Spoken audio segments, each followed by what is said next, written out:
So rotator cuff repair is something that I do very often, and I expect the patients to do well with that surgery. But I counsel them that the recovery is a bit slow going, and if we try to rush the process, we're not expected to get a better outcome than if we just let the process of recovery occur at its rate. And so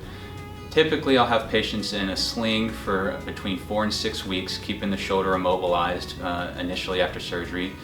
I typically have them participate in around 2 to 3 months of physical therapy before they can, at that point, kind of direct their own rehab.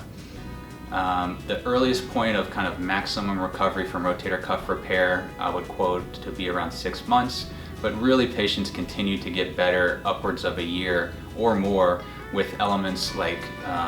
stamina of their muscles, having less fatigue in their shoulder, and just restoring the strength of the muscles around their shoulder.